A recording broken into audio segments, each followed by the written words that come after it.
Saudara sekalian, Assalamualaikum warahmatullahi wabarakatuh.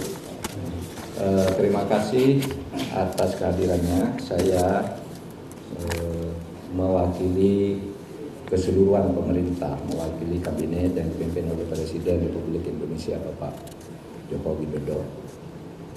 Malam ini akan menyampaikan pernyataan pemerintah terkait dengan kondisi politik dan keamanan pasca pengesahan Undang-Undang Cipta Kerja oleh DPR dan pemerintah pada tanggal 5 Oktober 2020 yang lalu.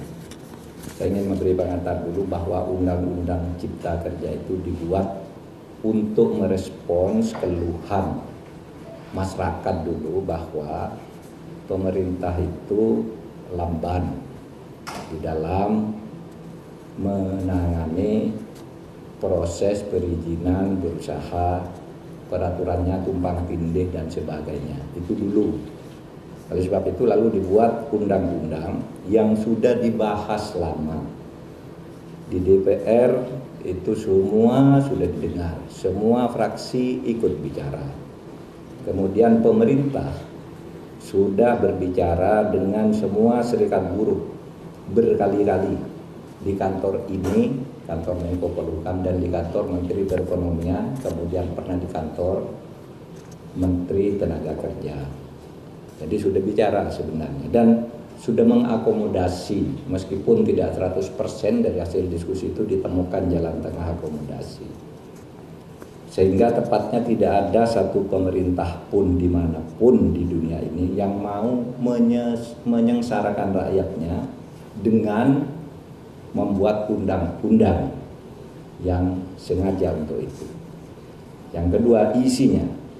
Isi dari Undang-Undang Cipta Kerja ini pertama untuk mempermudah perizinan bagi usaha sehingga tidak birokratis dan tidak tumpang tindih, mempermudah perizinan siapapun yang mau berusaha dalam negeri maupun luar negeri. Yang kedua, menyediakan peluang untuk menampung tenaga kerja yang jumlahnya setiap tahun itu 3,5 juta. Angkatan kerja kita setiap tahun itu 3,5 juta. Dengan 82% tingkat pendidikannya di bawah SMP, sehingga tidak adaptif sebenarnya, belum siap untuk bekerja di bawah IT ya. Mereka ini pekerja-pekerja yang hanya ijazahnya SMP, SMK ke bawah.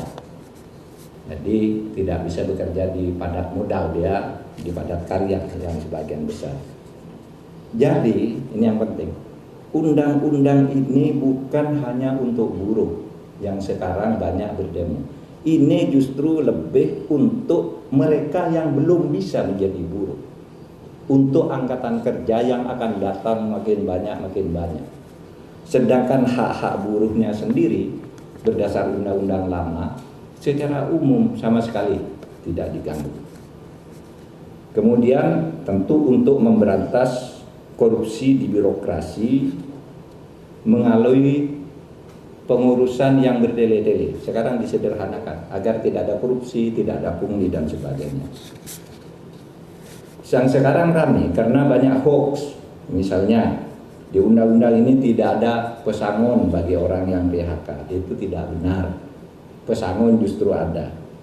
Dibilang tidak ada cuti, tidak cuti haid, cuti hamil dan sebagainya. Di sini ada di undang-undang ini. Dibilang mempermudah PHK, itu tidak benar juga. Karena justru sekarang PHK itu harus dibayar kalau belum putus di pengadilan. Oleh sebab itu di undang-undang ini ada jaminan kehilangan pekerjaan. Ini dibilang tidak ada, hoax yang banyak. Bahkan ada yang mengatakan pendidikan dikomersilkan. Ketahuilah bahwa 4 undang-undang pendidikan, 4 undang-undang di bidang pendidikan sudah dicabut dari undang-undang ini karena aspirasi. Sesudah diskusi-diskusi, tolong Pak keluarkan tuh undang-undang, sudah kita keluarkan. Nggak ada di situ ngatur soal dunia pendidikan.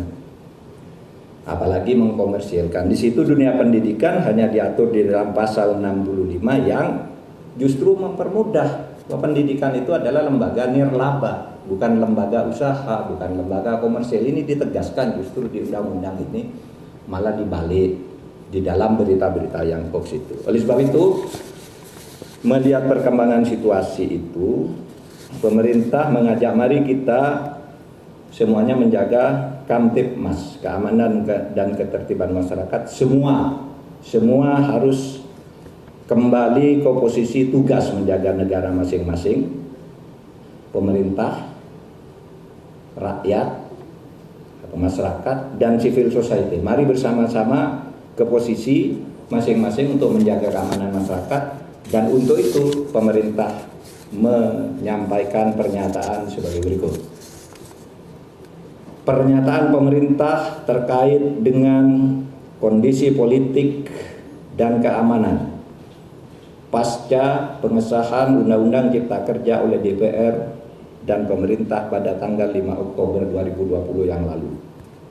Selamat malam, mencermati perkembangan yang terjadi di lapangan terkait dengan penyampaian aspirasi tentang Undang-Undang Cipta Kerja dalam berbagai bentuknya di sejumlah daerah. Maka demi ketertiban dan keamanan di tengah-tengah masyarakat, pemerintah menyampaikan hal-hal sebagai berikut. 1. Undang-Undang Cipta Kerja dibentuk justru untuk melaksanakan tugas pemerintah dalam membangun kesejahteraan masyarakat melalui penciptaan lapangan kerja yang semakin banyak, perlindungan terhadap buruh, penyederhanaan birokrasi, dan kemudahan berusaha, serta untuk melakukan pemberantasan korupsi dan pungli, dan pencegahan tindak pidana korupsi lainnya.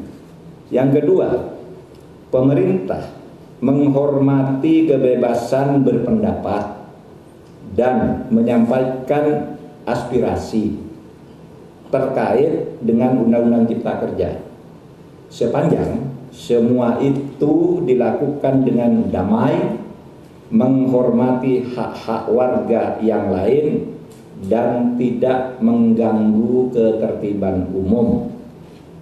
Yang ketiga, pemerintah menyayangkan adanya aksi-aksi anarkis yang dilakukan oleh massa di tempat-tempat tertentu dengan merusak fasilitas umum, membakar, melukai petugas, dan juga menjarah. Tindakan itu jelas merupakan tindakan kriminal yang tidak dapat ditolerir dan harus dihentikan.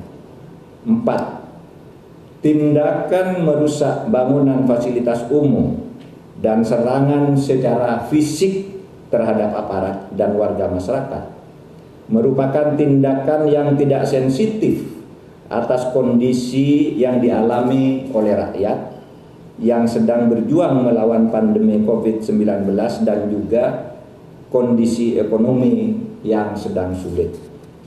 5.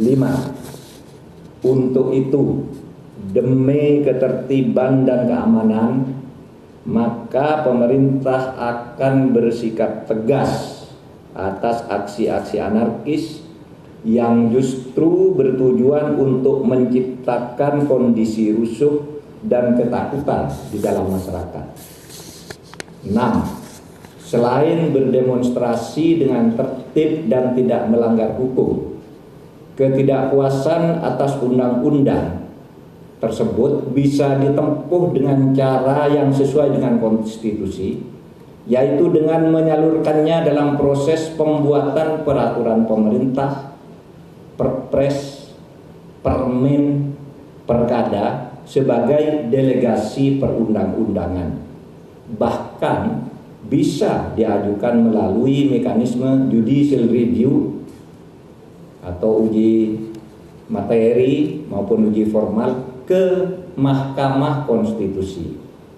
7. Sekali lagi, pemerintah akan bersikap tegas dan melakukan proses hukum terhadap semua pelaku dan aktor yang menunggangi atas aksi-aksi anarkis yang sudah berbentuk tindakan kriminal. Saya ulangi, 7. Sekali lagi, pemerintah akan bersikap tegas dan melakukan proses hukum terhadap semua pelaku dan aktor yang menunggangi atas aksi-aksi anarkis yang sudah berbentuk tindakan kriminal. Ditandatangani oleh Muhammad Mahfud MD selaku Menko Polhukam, Muhammad Tito Karnavian selaku Menteri Dalam Negeri, Budi Gunawan selaku Kepala Badan Intelijen Negara, Marskal TNI Hadi Cahyanto selaku Panglima TNI, dan Jenderal Polisi Idham Aziz sebagai Kepala Kepolisian Republik Indonesia. Demikian, terima kasih. Assalamualaikum warahmatullahi wabarakatuh.